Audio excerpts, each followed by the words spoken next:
1990-yillar 1990-yillarda ushbu sud ishi butun Amerikani o'ziga jalb qildi. Muvaffaqiyatli sportchi Oriental James Simpson o'zining sobiq xotini va uning sevgilisini o'ldirishda yagona gumonlanuvchi deb topildi.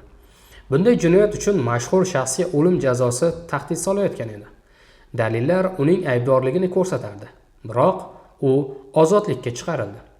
Endi ushbu mashhur sud ishi tafsilotlarini bayon qilamiz. O'tmishda Simpson Amerika futboli bo'yicha professional sportchi edi. Uning hisobida ko'plab rekordlar va mukofotlar mavjud edi. U shuningdek aktyor sifatida tanilgan. Eng mashhur roli bu Yalang'och qirol komediyasidagi roli bo'lgan. U kambag'al oilada ulg'aygan. Simpson qora tanli amerikaliklar uchun gettodan chiqqan oddiy yigitning mashhurlikka erishgan namunasi edi. Karyerasining cho'qqisida u ikki farzandli xotinini tashlab, oq tanli ofisiant Nicole Brown bilan ishqiy munosabat boshlaydi. Keyinchalik u bilan turmush qurdi. Bu nikohdan ikki farzand tug'ildi. Juftlik munosabatlari beqaror bo'lib, ular tez-tez ajrashib, yana yarashib yurishardi. Ko'pincha janjallar mushtlashuvgacha borib yetar. Politsiya ularning uyiga kelib, ularni majburiy to'xtatishar edi. Oxir-oqibat ular ajrashdi. 1994-yil yozida Nicole Brown Simpson Los Anjelesdagi uyi oldidagi zinapoyada o'lik holda topiladi. Uning sevgilisi ham yaqin atrofda o'lik holda yotardi. Qotil ko'plab pichoq zarbalaridan halok bo'lgan va qotil qochib ketgan edi. Qotil ko'plab pichoq zarbalari bergan va qochib ketgan edi. Jinoyat joyida qonli qo'lqop topiladi. Politsiya Simpsonning uyiga uning sobiq xotini o'limi haqida xabar berish uchun borganda ikkinchi qo'lqopni ham shu yerdan topadi. Shuningdek, mashina va uning salonida qon izlari bor edi. Bu vaqtda Simpson boshqa shaharga, Chikagoga uchib ketgan edi. U bilan telefon orqali bog'lanib, Nicole Brownning o'ldirilganligi haqida xabar berishdi. Simpson Los Anjelesga qaytdi va bir necha kun erkin yurdi.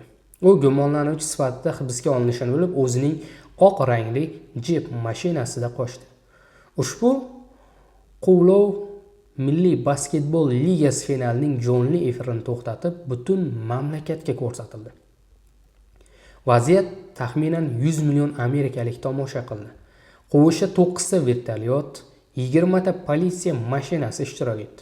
Simpson o'z boshiga to'pponcha tirab, agar to'xtatsalaring o'zimni o'ldiraman deb tahdid qilardi. Taxminan 2 soatdan so'ng u taslim bo'ldi. O'zini himoya qilish uchun Simpson eng yaxshi advokatlarni yolladi. Ishda irqiy muammolar ham muhim rol o'ynaydi. Jabrlanuvchilar oq tanli, gumonlanuvchi qora tanli edi.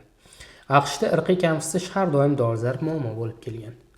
Bunga 1992-yilda Los Anjelesdagi g'alayonlar misol qilib keltirilgan.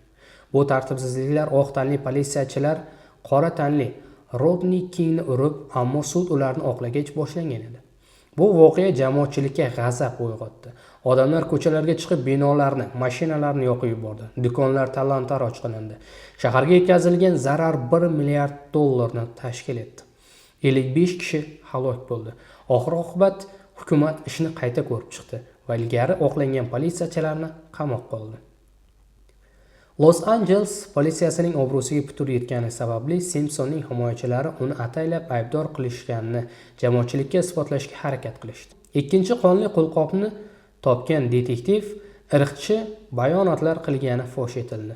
Sud jarayonida Simpson ayblov qo'yilgan qo'lqopni kiyib ko'rdi va uni juda tig'iz kelganini ma'lum qildi. Himoya tomoni ushbu holatni hakamlar e'tiboriga havola qildi. Bundan tashqari ba'zi muhim dalillar politsiya tomonidan protsedura buzilgan holda olinganligi isbotlandi. Jinoyat quroli topilmadi. Jinoyat sodir etilgan paytda guvohlar yo'q edi. Shu bilan birga boshqa taxminiy versiyalar ham ilgari surildi. Masalan, bu xatolik bilan narkotik sotuvchilar tomonidan amalga oshirilgan qotillik bo'lishi mumkinligi. Ayblov tomoni esa mantiq va faktlarga tayanib ish yuritdi. Tergovchilarning taxminicha Simpson rashk tufayli sobiq xotini va uning sevgilisini o'ldirgan. Ilgari u Nicole'ni doimiy ravishda urgan. Bu haqda u kundaligida yozib borgan. Muhim dalil: jinoyat joyida Simpsonning qoni topildi va bu DNA tahlili orqali tasdiqlandi. Ikkinchi qo'lqop Simpsonning hovlisida topildi. Uning uyida esa Nicole'ning qoni bo'lgan paypoq bor edi. Qotilning oyoq o'lchami Simpsonning o'lchamiga to'g'ri kelardi. Eng muhimi, Simpson jinoyat sodir bo'lgan paytda alibisi yo'q edi. Sud jarayoni 9 oy davom etdi. Qarorni 12 kishidan iborat hakamlar hay'ati qabul qildi. Ular dalillarni Simpsonning aybdorligini qat'iy isbotlay olmaydi deb topishdi. O'sha paytda DNK testlariga hozirgidek katta ahamiyat berilmas edi. Simpson oqlanib ozodlikka chiqarildi. Bu voqea Amerika qora tanli aholisi uchun juda katta bayramga aylandi. Sud hukmini millionlab odamlar televizorda tomosha qildi, biroq ko'pchilik Simpsonni jinoyatchi deb hisoblayverdi. Ular himoyachilar guruhining mahoratli harakatlari va sud tizimidagi kamchiliklar sabab ozodlikka chiqqan qotil deb bilishdi. Natijada ish ochilmagan holda qoldi va boshqa hech kim gumon qilinmadi. Suddan so'ng Simpson dangasalik bilan yashadi va tez orada moliyaviy jihatdan qulab tushdi.